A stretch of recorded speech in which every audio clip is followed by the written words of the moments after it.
Alex Lauré, d'Aquila King, ça fait plaisir. On est à RS14, t'as un de tes gars qui vient de performer. La Great Britain Top Team performe partout, pardon. Ouais. Bah, on s'entraîne pour. Hein. Exactement. On a une grosse team. Le Game Changer. Tu viens de gagner le premier combat dans le tournoi des 1 million à l'Octagone.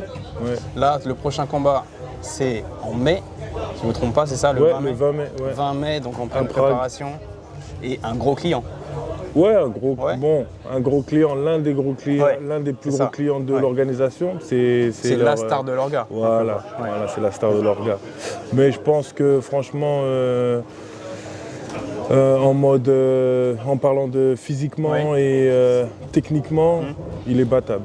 C'est quoi son style C'est plus un lutteur. Ouais, c'est un lutteur. Un lutteur, mais c'est pas un lutteur qui ramène au sol pour finir, c'est plus un lutteur qui ramène au sol contrôler. pour contrôler et plus vouloir gagner au point. Et, voilà.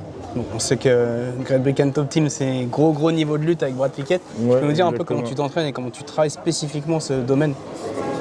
Déjà, on fait beaucoup de lutte. Ouais. C'est au moins 3 à 4 entraînements de lutte par semaine. On fait beaucoup de lutte pour le MMA. Ouais. C'est plus de la lutte pour le MMA, c'est pas de la lutte normale. De la gréco, choses comme ça. Ouais. Tu peux préciser un peu vraiment les contrôles Voilà, on travaille contre la cage, beaucoup contre la cage, beaucoup de body lock, beaucoup de positions avec des single leg, double leg. Puis voilà, un peu de tout. Hein. Avec des frappes au sol, comment frapper au sol et aussi garder ton adversaire sous contrôle. D'accord. Donc c'est beaucoup travaillé, je pense, en demi du coup, en demi-garde. Ouais, de frapper, demi-garde ou contrôlé par le dos. D'accord, ok. Donc vite passer dans le dos quand tu as l'opportunité. Ouais. Ok, top. On a vu contre le combat, Edward Ousmane, body lock d'Ousmane, mais que Edward a très bien contré. Ouais, exactement. Est-ce que vous avez bossé ça aussi particulièrement? On travaille ça en ce moment, on travaille beaucoup la défense de lutte. Comme on sait que ça c'est son point fort, donc on y travaille beaucoup. Donc on va avoir un peu du Edwards style dans le prochain combat d'Aquila King ou pas? Peut-être ça, c'est si déjà il réussit à casser la distance. Parce que déjà tu l'attends avec tes deux haches-bombes dans les poings. Exactement. On prépare vraiment du gros striking. D'accord, en plus de la lutte quoi. De la lutte, Donc à chaque combat tu élèves ton niveau en fait. Ouais, exactement. C'est ce qu'on est en train de se dire. Exactement, exactement ça. Donc objectif bien sûr jusqu'à la fin de l'année, c'est le tournoi, j'imagine. Tu prends combat après combat ou tu as déjà un peu ce que tu sais pour la suite? Ouais, pour moi c'est combat après combat. D'accord. Bon, on a toujours un objectif final. Ouais. C'est comme tout le monde le sait, pour tous les combattants de MMA veulent aller à l'UFC. Ouais. Moi c'est ça mon objectif, c'est d'aller à l'UFC. Tu as déjà pris 30 combats pro déjà, donc on peut estimer que j'ai vraiment... Tu sais ce que tu veux faire de ta carrière. Exactement. Ouais. Et voilà, mais comme tu as dit, on fait combat par combat d'abord. Omar. Bien. C'est bon, on te voit depuis tout à l'heure, tu tournes. Bonjour. On t'attend à la bagarre, toi. La bagarre. Ouais, ça va, tranquille. T'inquiète, on parle. On te voit beaucoup à Arès. Est-ce qu'on pourrait te voir combattre en France? Peut-être, pourquoi pas. Déjà, il faudra que je finisse ce que je suis en train de faire. D'accord. Et après, s'il y a une opportunité, pourquoi pas. Qu'est-ce que tu penses du niveau des orgas français, justement? Tu regardes un peu RS? Le niveau, il monte. Hein. Le niveau, il est déjà bon. J'ai toujours su qu'en France, le niveau était élevé, surtout en pied-point. On est très fort en kickboxing. Donc, ça me surprend pas que ça monte très vite. D'accord. Maintenant que c'est légal dans le pays, donc ça va monter encore plus vite. Ouais. Et je suis impatient de pouvoir combattre chez moi pour une fois. Ça serait top de te voir combattre en avoir France. ma famille et tout ça, et tous mes vrais fans. Parce que là, être à la maison. C'est fou quand ta communauté derrière. Justement, ça fait quoi de combattre à l'étranger? Tu es souvent le underdog en fait, quand tu combats à l'Octagone.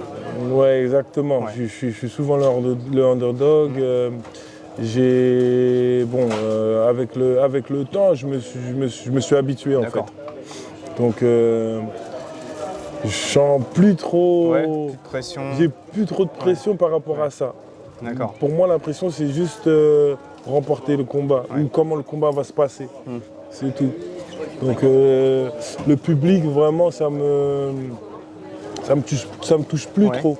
D'accord. Je suis plus trop affaibli ou touché par ça. Touché, impacté sur ta performance. Mais je pense que si je combats en France et que j'ai vraiment de soutien envers moi, je pense que ça va me donner plus d'énergie. C'est sûr que tu l'auras le soutien si tu combats en France, c'est sûr.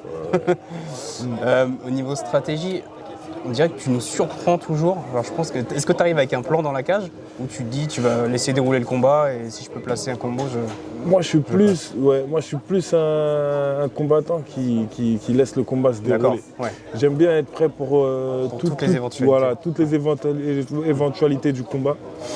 Donc j'aime bien être prêt pour tout. Mais on laisse les coachs parler. Donc avant les combats, ils me donnent un petit game plan que je dois suivre. D'accord. Mais on ne se focalise pas sur ça. D'accord, ok. Juste sois prêt, mais ça serait bien si tu fasses ça. D'accord. Après, si c'est ça des se passe, directions, mais c'est pas vraiment détaillé minute Voilà, par minute. exactement ça. D'accord. Ouais. Top. On sait que ce week-end, la vidéo sera déjà sortie quand tu nous auras dit ça. Il y a le 4e combat Adesanya Pereira. Ouais. Ton petit prono.